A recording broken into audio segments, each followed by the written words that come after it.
کہاں جانا چاہتا ہوں، کچھ نہیں ملا، کہا کچھ نہیں، دیکھ کمرے کے کنارے دروازے کی چوکٹ پر میرے 2 کڑاؤں ہیں، وہ لے کر چلا جا۔ نسبت کیا ہوتی ہے؟ جوتے پہن کے کڑاؤں لے کر چلا جا، اس نے مذاق اور سوچا، بہرحال کپڑے میں 2 جوتے لپٹا حضرت محبوب الہی کی، یہ سوچ کر چلا کہ کتنی تمنا لے کر آیا تھا، کچھ نوازیں گے۔ ہندوستان کی تاریخ بول رہا ہوں، ہندوستان میں سب کچھ ادھر سے ادھر ہو سکتا ہے، تاریخ کوئی ادھر سے ادھر نہیں کر سکتا۔ محبوب الہی کی آپ تاریخ پڑھیں، وہ محبوب الہی کا وہ سائل، حضرت محبوب الہی کے 2 کڑاؤں کو، جوتوں کو کپڑے میں باندھا چلا، کوئی پوچھے تو کیا لایا ہے تو یہ کہا 2 جوتے کے علاوہ کچھ نہیں ملا، ادھر سے یہ چلا۔ ادھر علاؤالدین خلجی اپنی فوج کو بھیجا تھا جنگ لڑنے کے لیے۔ اس زمانے میں کیا ہوتا تھا، فوج کے ساتھ ساتھ بڑے بڑے شاعر جاتے تھے، اشعار بول کر فوجوں کی ہمت بڑھاتے تھے۔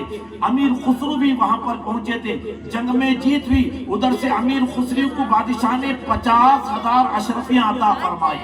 ادھر سے یہ سائل چلا، ادھر سے امیر خسرو فوج کے ساتھ آنے لگے، بیچ جنگل میں رات ہو گئی۔ یہ سائل سوچنے لگا رات ہو گئی ہے، رات میں سفر کرنا اچھی بات نہیں ہے، کہیں مسافر خانہ تلاش کرو۔ مسافر خانے میں جا کر پڑاؤ ڈال دیا، رات گزرے گی۔ ادھر سے امیر خسرو آئے، بیچ جنگل میں کھڑے ہو گئے، اپنے فوجیوں سے کہا رکو، بوئے پیر نہیں آئے، میرے پیر کی خوشبو آ رہی ہے۔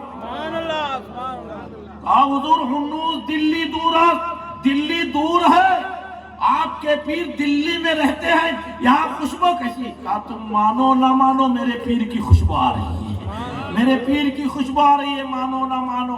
سونگتے ہوئے چلے، جہاں سے آ رہی تھی خوشبو، جیسے جیسے آگے بڑھتے گئے مسافر خانے میں خوشبو تیز ہوتی گئی۔ دیکھا کہ مسافر خانے میں ایک آدمی سویا ہوا ہے، پیروں کو ہاتھوں کو مدوڑ کر کانپ رہا ہے، تیز خوشبو ہوئی، جگایا اسے، کہاں سے آیا ہے؟ کہا دلی سے۔ کہا دل کے دربار سے آیا ہے؟ کہا محبوب الہی کے دربار سے۔ کہا کیوں گیا تھا؟ کہا جوان بیٹی کی شادی کی امداد کے لیے لے کر گیا تھا۔ کیا نوازا؟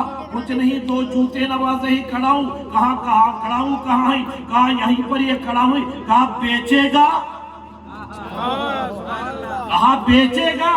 کہا کیوں مذاق اڑاتے ہیں؟ ہاں بیچتا ہوں۔ کہا قیمت؟ کہا جو مرضی آپ کی دینا چاہے دے دے، جو مرضی ہے دینا چاہتے۔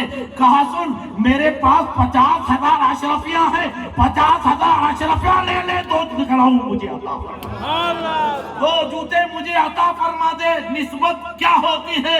کہا حضور پہلے ہی 3 دن کا بہت پریشان ہوں، آپ کیوں مذاق اڑاتے ہیں؟ 50,000۔ کہا مذاق کی بات نہیں، اگر 50,000 کم ہے چل میرے ساتھ دلی، میری پوری پراپرٹی تیرے حوالے کر دوں گا، لیکن یہ میرے پیر کے کھڑاؤں، میرے پیر کے جوتے مجھے عطا فرما دے۔ کہا مذاق کی بات نہیں ہے۔ کہا 50,000 اشرفیاں لے جانے میں گھبراہٹ ہوتی ہے، ساری فوج تیرے حوالے کر دوں گا، تجھے گھر کو پہنچا دیں گے، تو نہیں سمجھتا؟ ارے تیرے نزدیک تو یہ جوتے ہیں، امیر خسرو کے نزدیک یہ تاج ہوتا ہے، اسے تو دے نہیں سکتا۔ نسبت تو کیا سمجھ سکتا ہے؟ 50,000 اشرفیاں دے دی۔ حضرت امیر خسرو لے کر آئے، سر پہ اٹھا کر کے اپنے پیر و مرشد کے، اب اسے جوتے نہیں نسبت کہا جاتا ہے، تاج کہا جاتا ہے۔ حضرت محبوب الہی نے پوچھا اے امیر خسرو کیا بات ہے، آپ بڑے خوش نظر آ رہے ہو؟ جھوم کر کہا بابا کچھ نہ پوچھئے، آج امیر خسرو کی معراج کا دن ہے، آج امیر خسرو کی معراج کا دن ہے۔ کہا کیا ہوا؟ کہا آپ کے جوتے مبارک سر کا تاج بنا کر لاؤں۔ کہا کتنے میں خریدا؟ کہا 50,000 اشرفیاں میں۔ 50,000؟ وہ 50,000 میں تیار ہو گیا، ورنہ دلی لا کر ساری پراپرٹی اس کے نام کردا۔ حضرت محبوب الہی نے مسکرائے، فرمایا بڑی کم داموں میں میرے جوتے تو نے خرید لیا، بڑی کم قیمت میں تو نے میرے جوتے خرید لیا۔ اب دیکھو ولی کی نگاہ دیکھو، آیا تھا سائل بن کر آیا تھا، کچھ نہیں ملا، حضرت محبوب الہی جانتے تھے ادھر امیر خسرو ہزاروں میل کی دوری سے آ رہا ہے، 50,000 اشرفیاں ہیں، وہ نسبت کو دیکھے گا، میرے کڑاؤں کو خرید لے گا، اس کی ضرورت پوری ہو جائے گی۔ اس لیے ہم کہتے ہیں ہے سینے میں سب کے دھڑکتا ہوا دل، محبت نہیں ہے تو کچھ بھی نہیں ہے۔ ہے سینے میں سب کے دھڑکتا ہوا دل، محبت نہیں ہے تو کچھ بھی نہیں ہے۔ اے ماتھے پہ 2 آنکھیں ہر ایک بشر کے بصارت نہیں ہے تو کچھ بھی نہیں ہے۔ پیشانی پہ آنکھ رکھ لینا کمال کی بات نہیں ہے، آنکھ رکھ کر دیکھنا کہ حلال کیا ہے، حرام کیا ہے، اندھیرا کیا ہوتا ہے، اجالا کیا ہوتا ہے۔ ہے ماتھے پہ 2 آنکھیں ہر ایک بشر کے بصارت نہیں ہے تو کچھ بھی نہیں ہے۔ اور یہ غوث و صحابہ، ولی اور خواجہ، یہی سلسلے ہیں میرے مصطفیٰ کے۔ نعرہ تکبیر، نعرہ رسالت، جشن غوث الورا، علماء اہل سنت۔ یہ غوث و صحابہ، ولی اور خواجہ، یہی سلسلے ہیں میرے مصطفیٰ کے، انہی کے وسیلے سے ہے دین و دنیا، یہ نسبت نہیں ہے تو کچھ بھی نہیں۔ اب اگر نسبت کو آپ سمجھ گئے ہیں، یہ مت سوچو کہ بغداد دور اور گرپور ہزاروں میل دور، لیکن ہم سنیوں کا عقیدہ ہے کیا کہ کفر نے رات کا ماحول بنا رکھا ہے، کفر نے رات کا ماحول بنا رکھا ہے، ہم نے سینے میں دیا تیرا جلا رکھا ہے۔ وہ تو آئیں گے، کون؟ جس کی محفل ہم سجا رہے ہیں وہ آئیں گے، وہ تو آئیں گے، ابھی آئیں گے، آتے ہوں گے، وہ تو آئیں گے، ابھی آئیں گے، آتے ہوں گے، ہم نے یہ سوچ کے محفل کو سجا رکھا ہے۔ رسم کے طور پر ہم نہیں بیٹھے۔ اور یاد رکھو، عام طور پر یہی کہا جاتا ہے ولی دنیا میں آتا ہے نماز پڑھنے کے بعد، روزہ رکھنے کے بعد، قرآن کی تلاوت کرنے کے بعد، راتوں کو مجاہدہ کرنے کے بعد اللہ اسے ولایت عطا فرماتا ہے۔ لیکن اللہ کے وہ غوثوں کے غوث جس کا ہم 11ویں شریف کراتے ہیں، وہ 11ویں والے پیر دنیا میں آنے کے بعد، نماز پڑھنے کے بعد ولی نہیں بنے تھے، روزہ رکھنے کے بعد ولی نہیں بنے تھے، حج و زکات کرنے کے بعد ولی نہیں بنے، راتوں کو جاگنے کے بعد ولی نہیں بنے تھے۔ اللہ نے آپ کو ماں کے پیٹ ہی سے ولی بنا کر پیدا مادرزاد ولی تھے۔ چنانچہ آپ کی 6-7 سال کی عمر تھی، آپ کے گھر کے سامنے سے ایک بزرگ کا گزر ہوا، بزرگ نے فرمایا السلام علیکم، آپ نے جواب فرمایا وعلیکم السلام، وعلیکم السلام۔ کتنے مرتبہ جواب دیا؟ سلام کتنے مرتبہ کیا تھا؟ اچھا بزرگ اٹھ گئے، فرمایا بیٹا تمہارا گھرانہ بزرگوں کی ادب والا گھرانہ ہے، میں نے سلام 1 مرتبہ کیا، 1 مرتبہ جواب کافی تھا، تم میرے سلام کا مذاق اڑاتے ہو، دل لگی کرتے ہو، چھوٹے ہو کر بڑوں سے دل لگی کرتے ہو، جیسے کہ دوستی میں آپ دل لگی کرتے ہیں نا، مذاق میں آپ کا دوست سلام کرتا ہے تو 4 مرتبہ آپ جواب دیتے ہیں، ہے نا؟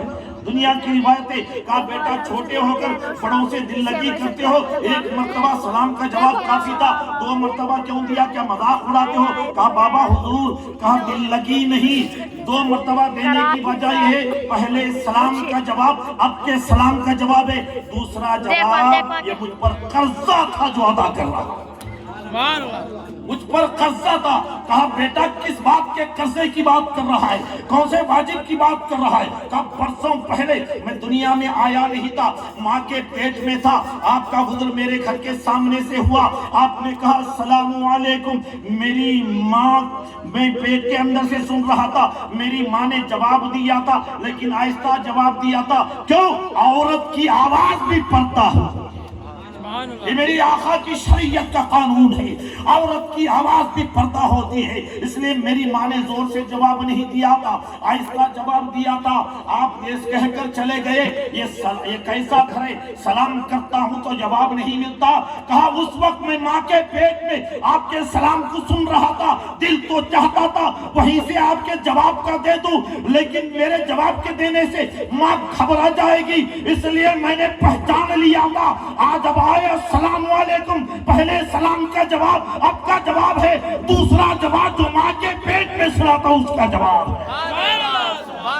یہ مدرساد ولی تھے غوث پاک. اور سنو یہ عقیدے کے ساتھ بیٹھو کہ اگر غوث پاک کی نگاہ پڑ جائے ہم غریبوں پر, ہم گناہگاروں پر, اللہ ہمارے یہاں سے اٹھنے سے پہلے ہماری قسمت بدل دے گا, ہماری تقدیر بدل دے گا. آج عام طور پر لوگ کہتے ہیں حضرت قسمت کا لکھا ہوا کوئی مٹا نہیں سکتا, تقدیر کا لکھا ہوا کوئی مٹا نہیں سکتا. آؤ میں بتاؤں, اللہ نے ولی کو پاور دیا ہے, وہ طاقت دی ہے. ولی اگر نگاہ کر دے تو ہماری تقدیر بھی بدل جاتی ہے, ہماری قسمت بھی بدل جاتی ہے. حضرت غوث پاک کا ایک مرید آیا, کہا حضور میرے گھر میں دعوت. آپ بھی اگر آپ کے پیر آئے تو آپ دعوت دیتے ہی نا, ارے پیر کے قدم پڑ جائے ہماری زندگی کی معراج ہو جائے. یہ ہے نا نسبت والوں کا. وہ مرید آیا, کہا حضور میرے گھر میں آپ کی دعوت آپ نے قبول فرمایا. اور سنو, جب کسی کو آپ دعوت میں بلاتے ہو تو میزبان کو مہمان کا ہاتھ دھلانا سنت ہے. سبحان اللہ, مہمان کو ہاتھ دھلانا سنت ہے. مرید بڑا خوش ہوا, میرے پیر آئے ہیں میرے گھر میں, ہاتھ دھلانے کے لیے کھڑا ہو گیا. اچھا آپ بھی دعوت کھائیں نا. بھی دعوتیں تو یہ میسور ضلع میں بڑی شاندار دعوتیں ہوتی ہیں. وہ پنڈت پتہ نہیں کمپٹیشن دعوت چلتی ہے, کوئی ولیمے کی دعوت ہوتی ہے, کوئی چہلم کی دعوت, گھر کی اوپننگ کی دعوت, شادی کی دعوت, عقیقے کی دعوت, ختنے کی دعوت. لیکن آپ جو دعوت کھائی آپ نے, یہ عقیقے کی نہیں, گھر کی اوپننگ کی نہیں, اور عقیقے کی نہیں, ختنے کی نہیں, منگنی کی نہیں, اور ولیمے کی نہیں. غوث پاک کا صدقہ آپ نے کھایا ہے, غوث پاک کی برکتیں آپ نے کھائے ہیں. ایک ایک دانا غوث پاک کا صدقہ ہے. سرکار کھلاتے ہیں, سرکار پلاتے ہیں, سرکار کھلاتے ہیں, سرکار پلاتے ہیں. شاہو گدا سب کو سرکار نبھاتے ہیں. حضور دعوت ہے, حضرت غوث پاک دعوت میں گئے. اچھا کھانے سے پہلے آپ ہاتھ دھوتے کی نہیں؟ ہاتھ دھونا چاہیے, سنت ہے. تو کتنے بکیٹ پانی سے آپ ہاتھ دھوئیں گے؟ ایک گلاس ہے نا. حضرت غوث پاک گئے, وہ مرید لوٹا لے کر کھڑا ہو گیا, پورا لوٹا ختم ہو گیا, ہاتھ دھو رہے. دوسرا لوٹا لایا, غوث پاک ہاتھ دھو رہے. تیسرا لوٹا لایا, غوث پاک ہاتھ دھو رہے. 3 لوٹے پانی خرچ کیے, دسترخوان پر مسکرائے, دسترخوان پر بیٹھے, کھانا کھایا. دعوت کھانے کے بعد جانے لگے. مرید نے دامن پکڑ لیا, کہا حضور آپ دعوت کھا کر چلے جائیں گے, دنیا والے دیکھ رہے. دنیا والوں کا کام ہے اچھے کاموں میں عیب نکالنا. یہ دنیا کی روایت ہے نا, آپ اچھے سے اچھا کام کرو, لوگ آئیں گے نلڈے تک کھائیں گے. اس کے بعد کھلایا تو کیا کھلایا, حرام کی کمائی کا کھلایا. یہ ہے نا, اگر کنجوسی سے کھلائیں گے آپ اوپن ڈش نہیں کریں گے, بلکہ ایک ایک بوٹی رکھیں گے, کنجوس مکھی چوس کا تانا دے کر جائیں گے. دنیا والوں کو خوش نہیں کر سکتے. دامن پکڑ لیا, کہا حضور بات یہ ہے کہ آپ 3 لوٹا پانی خرچ کے, کل دنیا مجھ سے سوال کرے گی, پانی کے ایک ایک قطرے کا حساب قیامت کے میدان میں دینا ہوگا نا. پانی فضول خرچ کرو یا پیسہ فضول خرچ کرو, ان المبذرین کانوا اخوان الشیاطین, فضول خرچ کرنے والے شیطان کے بھائی ہیں. چاہے پانی فضول خرچ کرے یا پیسہ فضول خرچ کرے. حضور 3 لوٹے پانی سے آپ نے ہاتھ دھویا, دنیا سوال کرے گی, کیا جواب دوں گا؟ فرمایا سن, دعوت دی تھی, کہا جی حضور. کہا ہاتھ دھلانے کے لیے کھڑا ہوتا, کہا جی حضور. کتنے لوٹے پانی سے؟ کہا 3 لوٹے پانی سے. سہا اب جواب مجھ سے سن, 3 لوٹے پانی میں کیوں خرچ کیا؟ جس وقت تو میرا ہاتھ دھو رہا تھا میری نظر لوہے محفوظ پر چلی گئی. لوہے محفوظ پر میں تیری تقدیر کو پڑھنے لگا. تیری تقدیر میں لکھا تھا کہ تو جہنمی ہے, تیری تقدیر میں لکھا تھا کہ تو جہنمی ہے.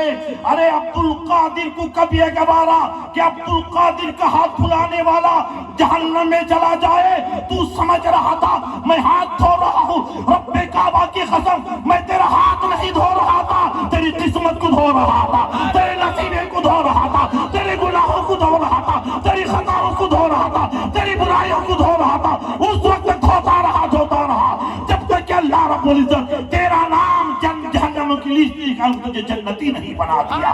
نگاہ ولی میں وہ تاثیر دیکھی, نگاہ ولی میں وہ تاثیر دیکھی, بدلتی ہزاروں کی تقدیر. سبحان اللہ. ولی کی نگاہ پڑ جائے تو ہماری تقدیر بدل جاتی ہے, بدلتی ہے. یعنی ولی کی نگاہ پڑ جائے ہماری قسمت بدل جاتی ہے. اس لیے ہم سنی